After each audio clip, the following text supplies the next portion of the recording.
Delaware Blue Hens head basketball coach Martin Ingelsby returns to the Marching to Madness College basketball podcast as Delaware finished by winning 4 games in the Colonial Athletic Association tournament and then dropped a tough 76-72 decision to UNC Wilmington in the championship.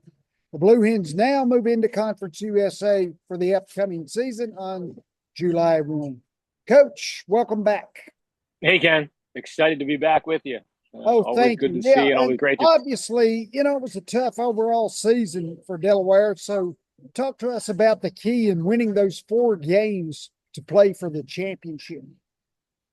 Yeah, I mean, I think we didn't have the regular season we wanted, but we had a good group of guys that worked really hard every day. And then we got some confidence as we headed down to DC. It was a new season. We got a good week of practice. And I always say it's amazing what one win can do for the confidence of a team. And we got that first one against Stony Brook and then played well at the right time. Got hot, really scored the basketball, and unfortunately didn't have enough against UNC Wilmington. But a great, great run for our basketball team. Really proud of our group.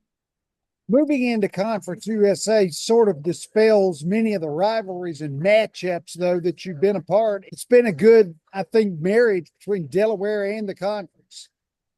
Yeah, so we had I had a great run, 9 years in the CAA. Some great friendships, unbelievable battle, great coaches, great players over the years. But as we know, this realignment stuff and the changing landscape of college athletics, an opportunity presented itself, more national reach and visibility for our university. So we're excited about the move to Conference USA, but grateful for our partners in the CAA and a lot of great memories playing against some great teams, competition, players. So we're going to miss it, but excited for this new challenge. Obviously, you and your staff build players really well as they consistently enter the transfer portal. As for example, John Camden now moves to the Cal Bears, Isaiah Passion of Virginia Tech. At what point do you look at the overall talent of the players as being a major concentration in how you and your staff can do your job each day?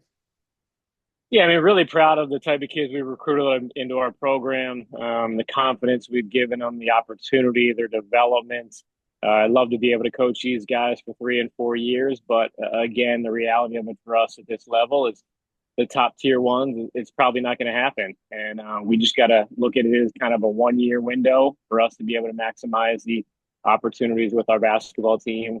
John Camden is a graduate of the University of Delaware. Is going to go have a phenomenal year out in Cal in the ACC. And then, Isaiah had a great freshman year for us, rookie of the year in the league. We were hopeful to be able to keep him, but unfortunately weren't able to do that. And we wish him well as he heads off to Virginia Tech. And, we just want to know as soon as the season's over if these guys are coming back or not. So it gives me some ammo to be able to go out there and recruit their replacements. You bring over Justin Fernandez from Providence and then Jameel Brown from Temple. That's a prime duo of really nice players as incoming transfers. Yeah, those guys are going to be important pieces for us. I mean, high major guys that maybe didn't get the opportunity that they wanted. Both are top 100, top 125 players in the country coming out of high school. Again, usually recruiting, it's all about need and fit. And those guys were top targets for us out of the portal once they went in there. And Justin's really skilled guard, great athleticism. I think he can really flourish in our offense and especially on the defensive end for us to be able to make an impact, very much like Niles Lane did when he transferred to us from Florida. And then Jameel Brown is a guy that we recruited a little bit out of high school, can really, really make shots, went to Penn State, went to Temple. I think coming to our level, there's a great opportunity to come in and maximize his skill set. So excited about those guys, and they'll be here in a couple of weeks. What's your philosophy on how to reload each season with as many losses as maybe Delaware or really any team could endure? Yeah, I mean, I think the transfer portal is all it moves quickly, and you want to get in the portal if you're a prospect, and then get out as quickly as you can if you can find the right fit. It's a balance for us. We can't go all in on the transfer portal. We got 3 incoming freshmen that we're really, really excited about. But then going out and getting a little older through the transfer portal, finding how many scholarships we have open, and then basically going out there and identifying guys quickly that really fit us. And it just doesn't happen at the end of the year. You hear some rumblings throughout the season and you have an idea of kind of the positions that we need to fill and replace.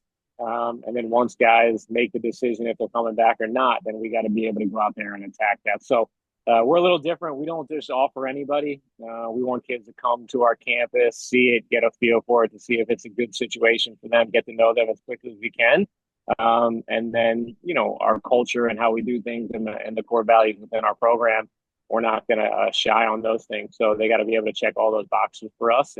And then we got to get them here as quickly as we can to be able to get on the court with them and start developing the rapport and get them to feel for our system and how we do things. And hopefully that grows week to week throughout the summer and they're ready to go once the season starts.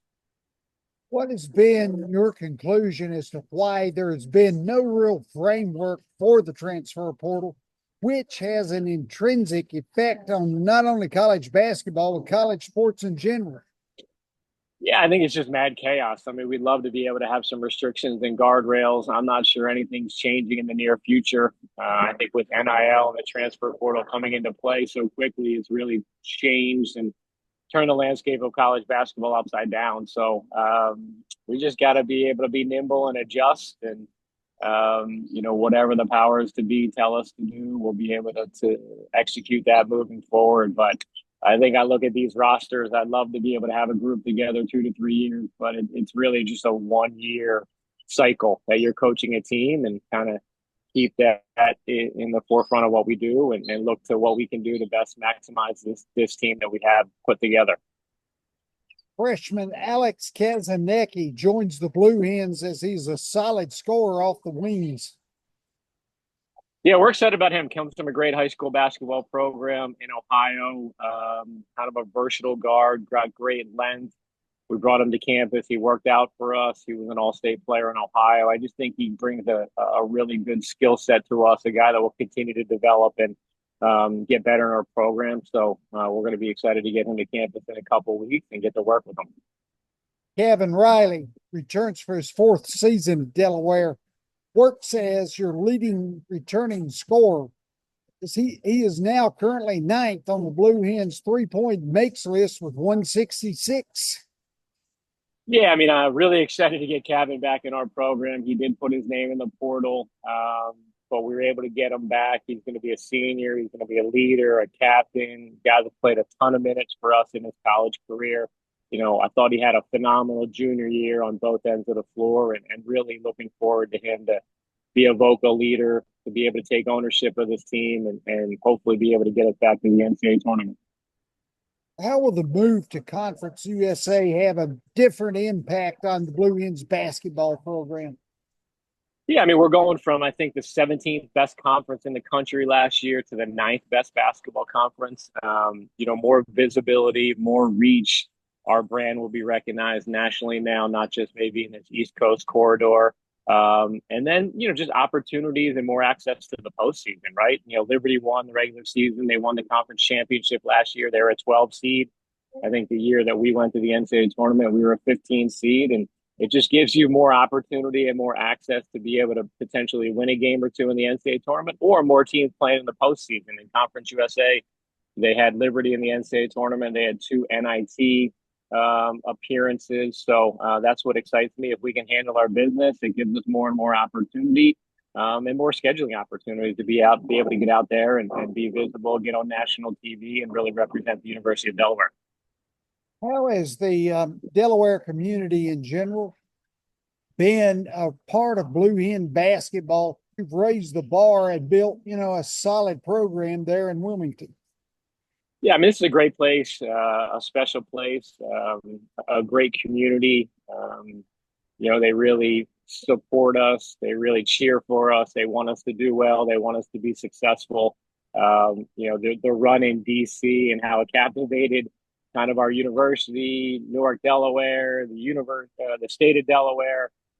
It's a special place to be a part of. And I think we share a responsibility in that, right? When we do well and we win, more and more people come out and want to be able to support our basketball program. So I'm excited to be able to head to Conference USA, get some different teams in the Bob Carpenter Center, and hopefully get off to a great start.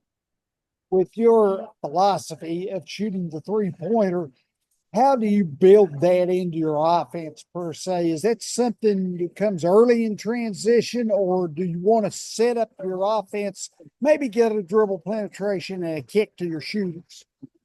Yeah, I mean, it goes back to like a lot of skill development that we do. I mean, the type of kids that we recruit in the program, I always say we need guys that can pass and shoot. And if we can find guys like that, they can always find a place in our offense.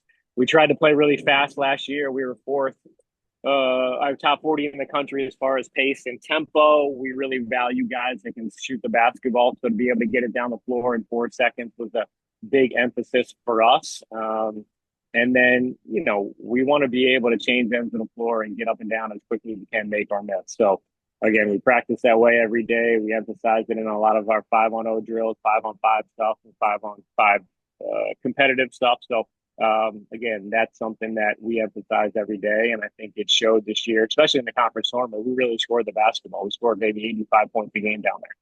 We're filming this on Friday, the Knicks Celtics game 6. Of course, the Jason Tatum injury was terrible, obviously. And then Yep. if you look at this series in general, aside from that injury, what's been your take on how it's been such a challenge? It feels like it's been just a little more than many of these series are. Yeah, I mean, my son's a big Warriors guy, so I'd probably Me focus on too. that series a little more. But just the skill, the toughness, the physicality, the chess match from both coaches and both teams. Can't say enough about Jalen Brunson and what he's able to do, especially in the fourth quarter, to be able to put a team on his shoulders and just make big play after big play. I give Boston a lot of credit coming off Tatum's injury the other night to be able to get that done. But two really, really great basketball teams, organizations going back at it. And Boston's got a little momentum now as they head back to with their backs against the wall, having lost Tatum. But again, it's in the end of the day, it's a make or miss game, and Boston had struggled early in the series to be able to make some shots, and the Knicks got confident. But I'm excited to see who was able to get it done tonight. Coach Martin Ingelsby, one of the best guests we present here on Marching to Madness. Always a challenge and fun talking to you, and wish you the best with those Blue Hens as you hit the summer. All right, Ken, thanks a lot. Always good to see you. Have a great Oh, summer. oh yeah, you as well.